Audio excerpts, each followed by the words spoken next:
got two of you. I love it when we have two founders. Welcome to Spark TV. So my name is Renata and this is Hannah, and we're the co-founders of Beauty Sleep Co. and the developers of the Celine Beauty Pillow. Oh my God. Sleep is life, right? So I'm so excited to get into this chat. But what exactly are we talking about when you say beauty sleep, a pillow? Like what products are we talking about? Yeah, so we're talking about our hero product, so our Celine Beauty Pillow that we developed, and the whole reason we started Beauty Sleep Co. So we developed the pillow because it was something that we were really passionate about. Our best beauty sleep. We're always checking in on each other to make sure that the other person's getting a solid at least 7 hours, 7.5, 8 if we The dream. Yeah. So it's a space that we've super been passionate about, and then we've always wanted to start something as a business, and we'll talk more about that. But essentially the Celine Beauty Pillow is it's there to cater to everyone's needs when they go to sleep, so making sure that they alleviate the pressure off their face, to protect the delicate eye and cheek area while we're sleeping. And it looks a little crazy. It does. And I guess for everyone who can't, who isn't like looking at this, everyone's just listening in, it does have a really interesting design, doesn't it? So it's not your standard. We're not talking about just a silk pillow slip here. We're talking total design. It's leveling up the silk pillowcase, but it has 2 moon cutouts on the side. If you can imagine, while you're laying on the side of your face, it doesn't touch anywhere around your eye area. So that's so cool. How did this happen? So did you guys just literally wake up one morning and have the idea? Was it a process? Like, products always seem difficult to me, because you have to kind of go through a whole R&D process, logistics of finding someone to manufacture it. Talk to me about that process. But that's forever, and we know now, but we were literally having coffee actually, and we were just talking about how we were getting closer to turning 30, and when we would wake up in the morning, we would just look exhausted still, and you have all the lines all over your face. Doesn't matter what age you are at all now, we've come to discover.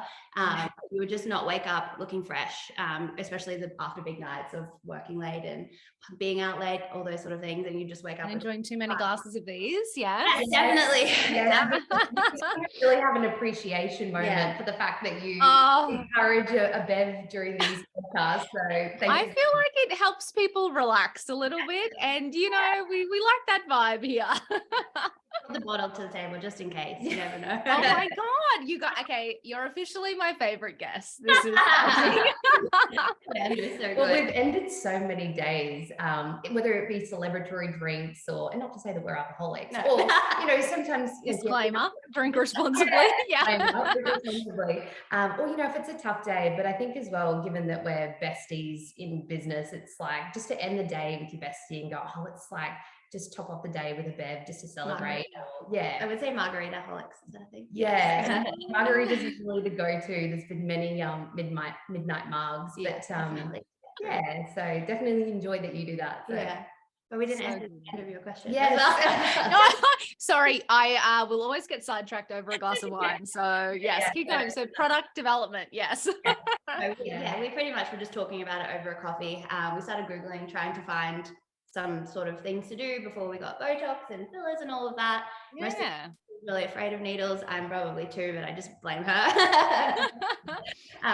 Then we started looking into it a lot more, started making one ourselves, roping in the partners to help cut up pillows with us with little saws and stuff to make a test and whatnot. And then we started sleeping on those and decided that we really wanted it and didn't care if no one bought it. Now we think about that, and it's we just wanted it desperately, so we started making it ourselves. And we tried so many, we had tried back when it all began. We were like, maybe if we tuck ourselves under the sheets, and we tried all these things, and definitely, as much as it was something it grew from something we really wanted, and we're big believers of aging gracefully. We appreciate that that's the process, that's the way it is. And we just wanted to look at ways that, we're doing the skincare routine, we're doing, we're hydrating, we're doing all these things. How can we just add to that? And given that we had seen a big difference ourselves, we really were just this is something that we enjoy. Let's do it. So we literally can't sleep on our faces anymore. Yeah. We're diehard side sleepers. That's why we need to invent a pillow to let us continue to sleep in the fetal position. Yeah. But yeah, no, we can't. We've even going away for a weekend or something, we're like carrying our pillow across the countryside. So yeah. Good marketing tactic. I love it. Yeah. The little travel tote. Yes, so great. So yeah, and the Celine is like we wanted to develop it to make it cruelty free. So like that was a big step for us, and that took a bit of a process as well. So the pillowcase itself is actually not silk. Often gets confused for being silk. Okay, yep. Yeah. Well, we love now. To begin with, we were like, no, it's not silk. But so many people say that it's silk, and that's great because you can't tell the difference. Yeah. Wow, that's awesome. Yeah, so it's got all the benefits of silk, but given that, like when we were looking into the process of how they actually make silk, and that they boil the silkworm and the whole process, people can absolutely, you know, they're with, you know, silk production and whatnot, it's up to each individual, but for us it just didn't sit well, so we really wanted to make sure that it was that it was sustainable. So we'd used silk pillowcases previously as well over the years. We've tried everything. We're like top mecca level beauty obsessed people, but and they just didn't last long. They would fall apart really easily, and it just wasn't just as silk case by itself, you were still waking up with all of those things. It's still good for your hair, good for all of that, but then once you add the pillow shape into it, it just ups the game. So yeah, well, it's really interesting. I mean, there's two things that I've just been thinking about. One, like there has been no revolution in pillows. Like all I can think of is, you know, the memory foam vibes, but there's been no innovation in pillows. Like you think I wonder who invented the pillow and just kind of went, yeah, that'll do. And then, so I love that you kind of went, actually, it will not do. It's, you know, and people say that, right? You know, solve a problem for yourself. It is highly likely that there will be other people on the planet that have the same problem that want to solve it as well. And, you know, you're speaking to female consumers. We all have this exact same problem. So yeah, it just makes so much sense. And I love with the silk vibe or the non-silk vibe that you actually thought about the details as well. So it wasn't just, you know, let's get a product out that kind of solves an immediate problem and just ship it, whatever. Like it was actually really, really carefully thought out. So I assume this took a long time. Yes, that's what we always say that we really did spend a lot of time researching and developing and all of that. So yes, I think it took longer probably than necessary. Just we're really OCD about everything, and we've realized since starting, because we're a bit over a year old now, that you can't be like that and that nothing works out ever. Yeah, that's the best life lesson, right? Life and business lesson. Nothing works out. Don't worry about it. We were so making sure that it was perfect. We killed ourselves with midnight margaritas to get through, but it just it doesn't matter. You just have to work on the fly. And it took like it was about 18 months of actual sampling and production and which in that phase it was really tough in the peak of the entire COVID period, and we were looking at samples and we were always tweaking it, which was amazing that we did. But yeah, it was a very long process. And there's a few little slogans that now we just kind of say amongst ourselves that, like, you got to just, in business now, you got to just let things go so easily. So it's like, you don't get upset about, you win some, you lose some.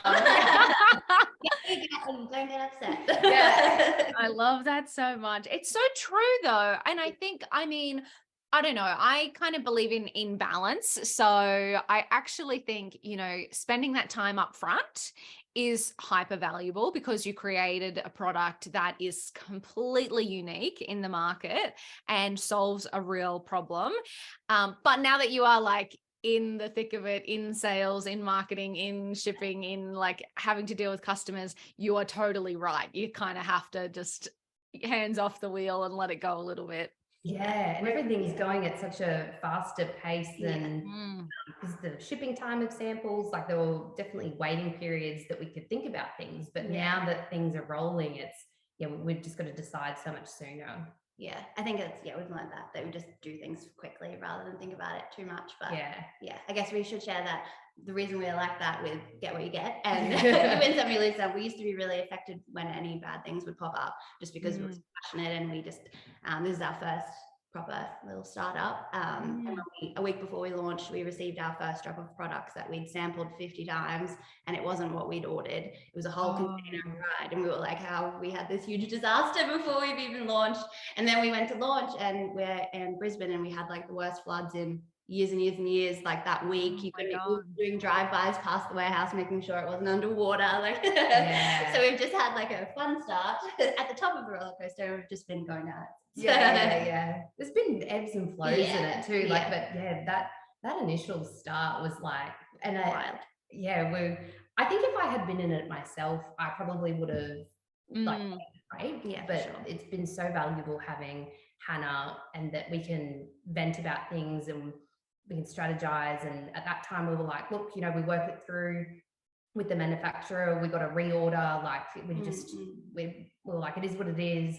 What do we need to stop now? We've done the website. We've done so much lead up to this. So what did you do? Did you do like a pre-order, or did you just push back the launch? Like, how did you actually solve that problem? Yeah, well, we were going to do a pre-order. It just I guess it kind of helped that there was a natural disaster. Well.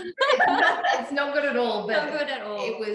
It was that waiting period that we were like, oh, it doesn't feel right to even launch now. So it was kind of it was kind of like it was just the universe going, no, don't even do it. At the moment, or don't feel that it's the whole thing's fallen over because of this this product turning up and it's not right. It was actually it wasn't right to launch it during a flood. So we just had to travel a lot. We just learned so much so fast. Google got a heavy workout. But and doing it during COVID as well. It's a fun time. We literally started, I think, maybe a month before COVID became and we were like, we won't go overseas and sample and do that. We'll do it via post, which if anything, it was like we spent so much time sampling and need not have done that, when you really just have to do it as you go anyway. So very valuable lesson, probably. Just anyone starting a business, maybe start with like a small batch. And that way you get to see the product when it arrives, because even if you've agreed to something, there can be a miscommunication. And ours was quite a large batch to start with. So then after that incident, we're like, right, we'll just do a smaller batch. So it was just easier we had to during COVID. Cost of shipping and freight was crazy. It was to fill a whole container, and we weren't sure. It was coming into Chinese New Year, where we get our products from, and we just weren't sure when we'd be able to order again and when they'd go into lockdown again. So we over-ordered. And it was a good lesson. I mean, it really is though. Like, I think sometimes as, so business owners tend to be overly optimistic. I think that's why we all start businesses. Cause like, oh, we can do this. We can take over the world. I can build an empire. But so I think we do tend to go big or go home, but I think it really is a valuable lesson. Like, what are the tiny things? What is the small order? What is the test? What is the, that kind of small thing, the tweaks that you can do every day rather than kind of massive, that actually helps you kind of, because then also funny, you said something always goes wrong, kind of goes wrong in a small sense, and then you can tweak and get it right. Definitely. So I think that is a really good lesson. When we like lock in things, time in our calendars to work together on it before we launch, we're like, work on the pillow empire. Like everything's going. I love that. I do that when I put sales time in my calendar to like work on sales. I say that I put it as build the empire. So I'm like, it's gonna be fun. Yes, so good. Exactly. So allocating time for it. You can't just go, oh, work. Totally. And you don't want to think about it as work, because there'll be like plenty of times that it'll feel like work. So don't set yourself up to like feel like that. Exactly. 100%. Yeah, no, it doesn't feel like that at all. Especially because we're besties and have been since we were small. So well, let's talk about that. So what's it like working together? Co-founder relationships can be interesting. Like, do you both have separate roles, or do you make all choices together, or what's the vibe? So because we're still so young, like we we really do a lot together because there's so many things going on that's like, okay, how do we actually do that? There's a lot of problem solving too. We've definitely allocated some jobs, like Hannah's definitely more creative than I am on her photography and social media skills are so much greater than I am. And then she puts me in front of the camera. Yeah, being on socials, that's the worst so far. That's the biggest learning curve. Yeah, had private Instagram accounts and now we're public. And now you're like personal brands. Yes. Which we wouldn't have at all without our PR. No. But I think because we've known each other for such a long time, like it could work both ways though, right? Because we get the question quite a lot. And obviously like we'd talked about it before we'd started, that, you know, friends can have fallouts during businesses, like when they work together.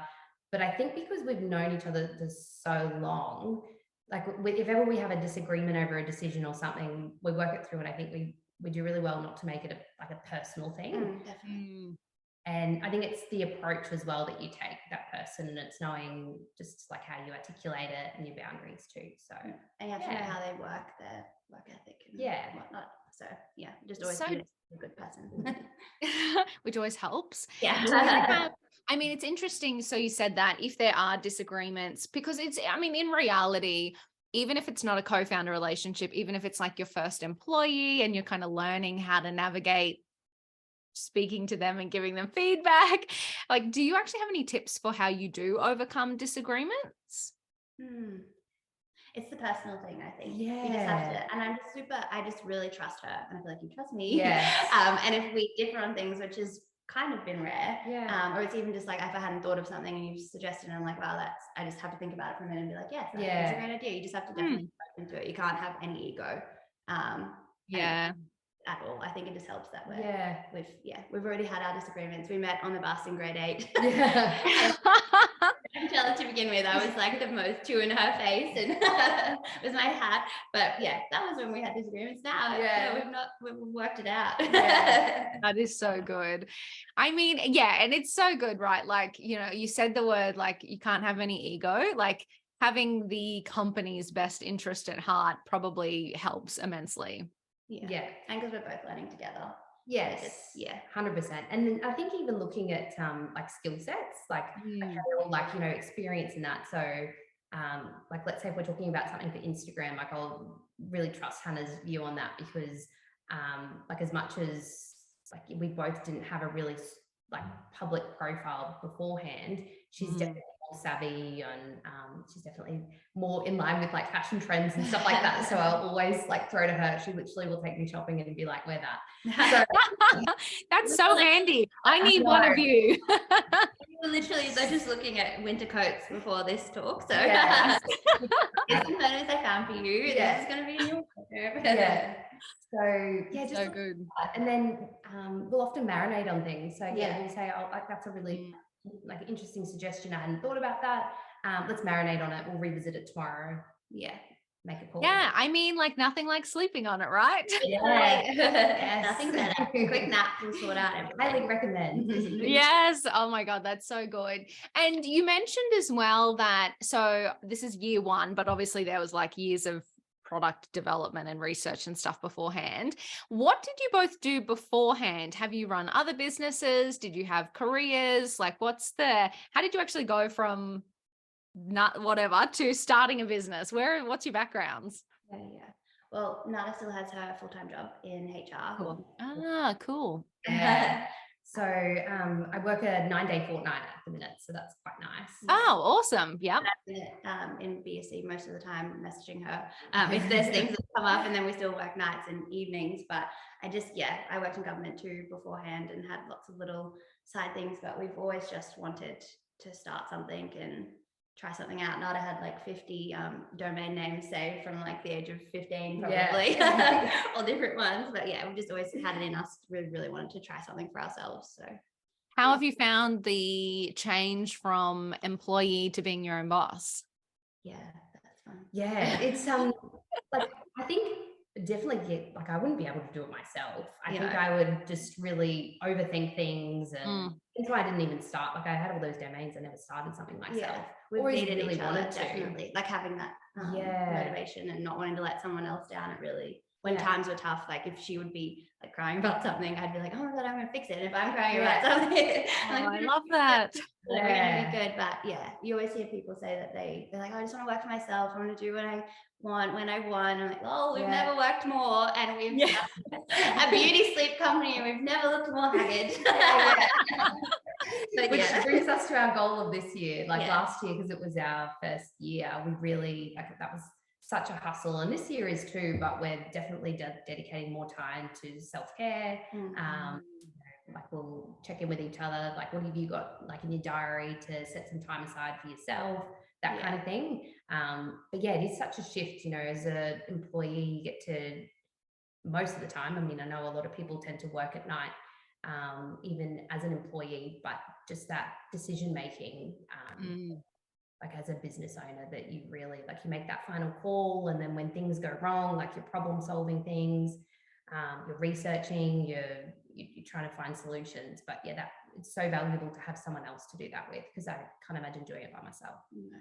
Yeah, it is it's really interesting, isn't it? I love that comment that, you know, you've never worked harder in your whole life. It is so true. I think that, you know, we get kind of like shiny object syndrome a little bit, going, oh my God, I'm going to work for myself. I'm going to go out to lunch in the middle of the day. I'm going to make millions of dollars and everything's going to be amazing. And don't get me wrong, we're all still on this path.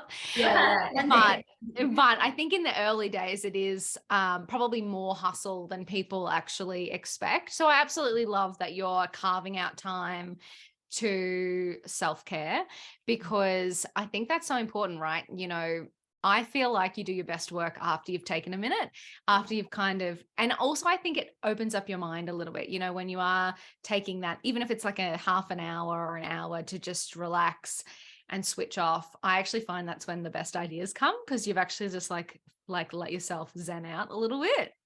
Yeah, we always say that when you wake. I had a nap and I was thinking. No, definitely. It's 100% agree. Oh, so good. So good. So what have been, obviously we're talking year one, we've kind of touched on Instagram, kind of touched on your personal brands. I think you said PR. What's been your like biggest sales and marketing wins? Do you have any advice for people who are in product-based businesses on what they should be focusing on from a sales and marketing point of view?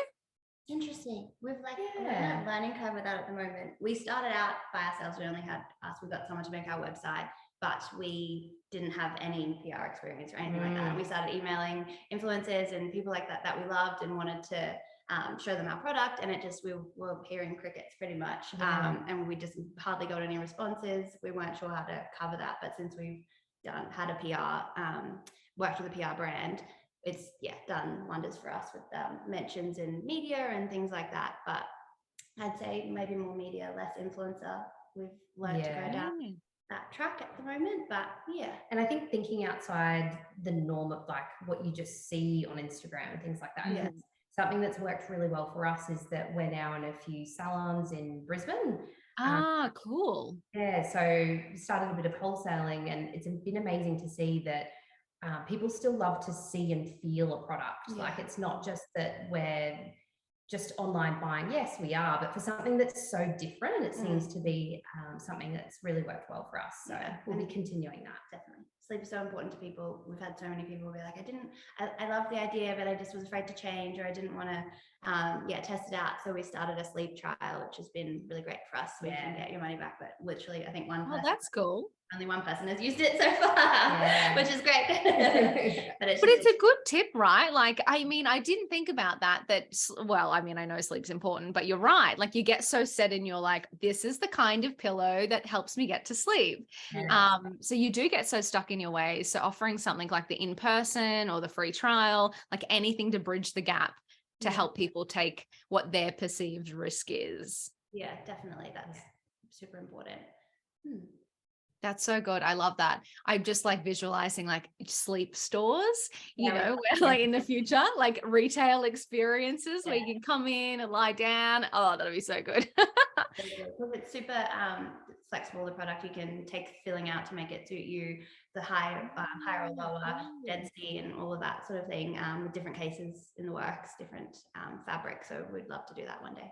Yeah, we had to, like, because Hannah sleeps on a higher pillow than I do, so it was really important that we made it fully adjustable, and really like to make a different size pillow that would suit everyone was really just not feasible. So really great, and we just really encourage everyone that they take as much filling as they need, and then they try it out. But yeah, it's like you said, that change. So getting over that factor. But, that's so clever as well. Like, you're so right. Like, I'm just thinking about my partner and I and our different pillow heights, but making it, I guess, part of the product development process, right? Where you're like, oh, and also amazing that you had the two of you and that you both slept differently. So you could kind of get to know those little things. Yeah, definitely. That's so cool. And what about like challenges? I mean, you mentioned, I always like to talk to people about, you know, business challenges along the way to help people maybe learn and not make the same mistakes we all do.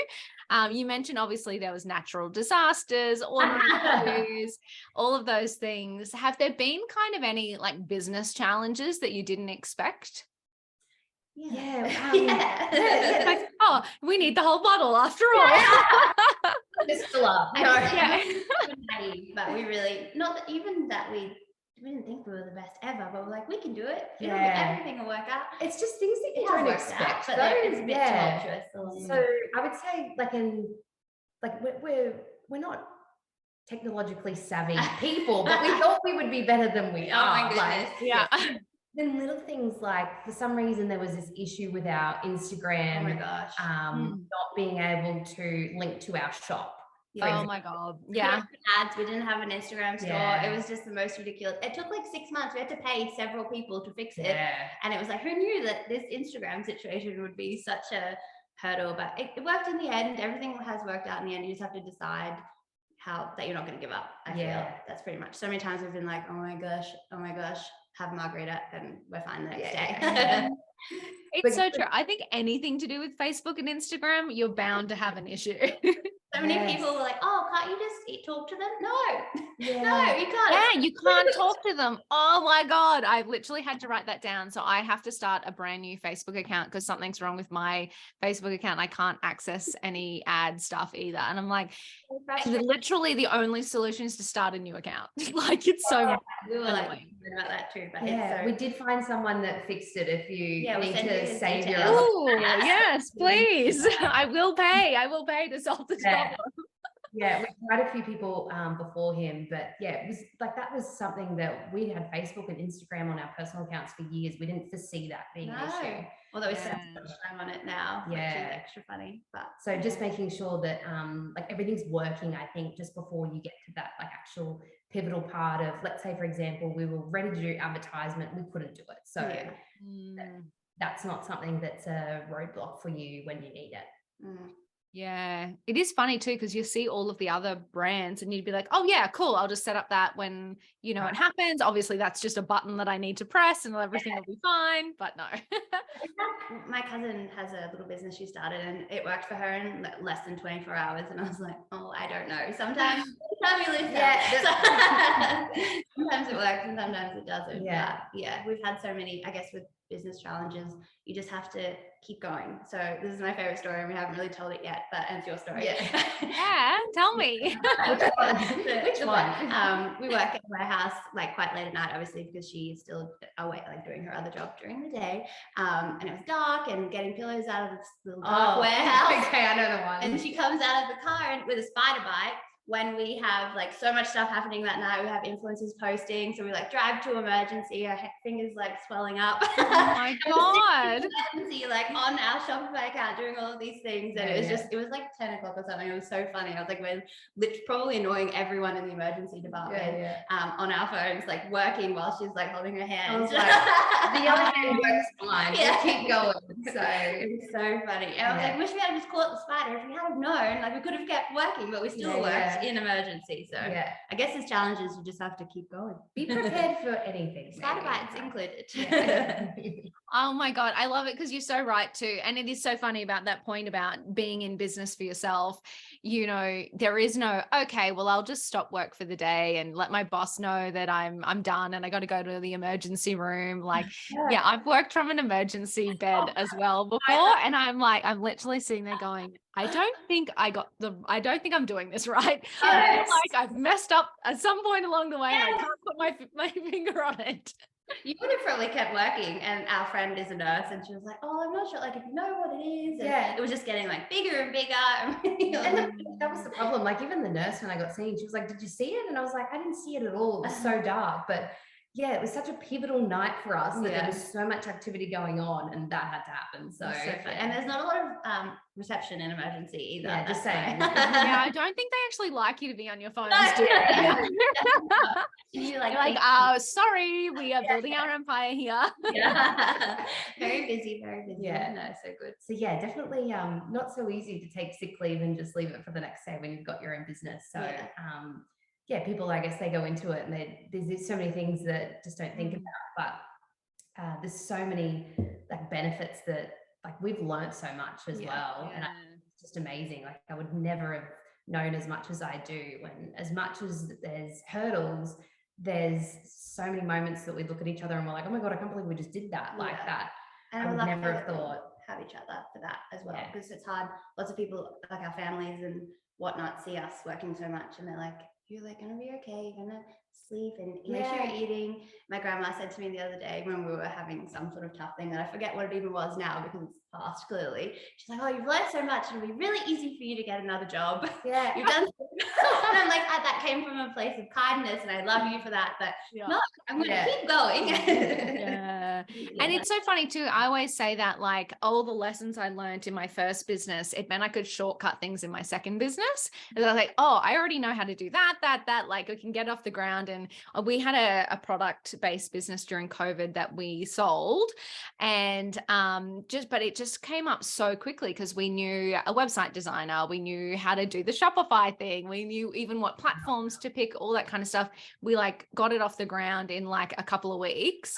And it was like, I wouldn't have been able to do that unless I spent the last 10 years in scrunch, making all the mistakes, learning all the lessons, doing all of the things. So whether it's a job or another business or whatever it is at, whatever point in the future, it's so cool being a business owner. And like you said, going through that process of learning, and you learn things that you never expected you would even care about. Yeah, definitely. 100%. Crazy how much we've learned. We have a degree in roller coaster riding. I love that. I love that.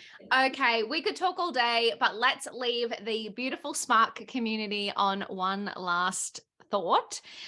Reflecting on your time in business, so the last year, all of the product development years, everything you've been through, what would be a piece of advice you might give a new founder of a business to help them on their journey? Oh, that's a good one. I feel like we've talked about it. We'll have two. We'll probably have a few. Yeah. That's all right. We've got time. I'm here, like waiting for the tips. I love it. Scribbling them down. I think for me, it's got to be something that you're passionate about, because if you set out doing it for the wrong reason, there will be so many roadblocks along the way and challenges that you'll have to face, that if it's not the right reason, you won't actually push through. That's a good one. So good. Giving up would be easy for a lot of things. That's what I was going to say. You just have to decide that you're going to keep going until you try absolutely everything, troubleshoot every way you possibly can, and then you can feel good about knowing that you've done all of that. But I feel like we can't give up. It's like not in our DNA. Exactly. And then when there's things that happen and go wrong, like you've just got to accept that, like, you've done the best you can, you've researched as much as you can, like you just try and fix it and then move on. So don't let it affect you as much. Give yourself some time to like sit with that feeling, go to have a drink or something, margarita, and then just let yourself feel it and then get it over and done with. Exactly. So that would probably be it from the very beginning, just to kind of have that to think about before you leap into it. So. And it's still super rewarding. So many good things along the way too. It just, yeah, like I said, I can't even remember that thing that happened last week. I don't even know what it was. So at the time it feels like it's the end of the world, but everything works out in the end. So amazing. You are both incredible. Thank you, Hannah and Renata, for being on Spark TV and sharing your wisdom. Absolutely amazing. I'm so grateful that you came on the show. Thank you for having us. Thank you so much for having us. And the permission to have wine. Yes. Actually, it's noon. It's 1:45 to midday. So it is midday or 5 o'clock somewhere in the world. That's always my mantra.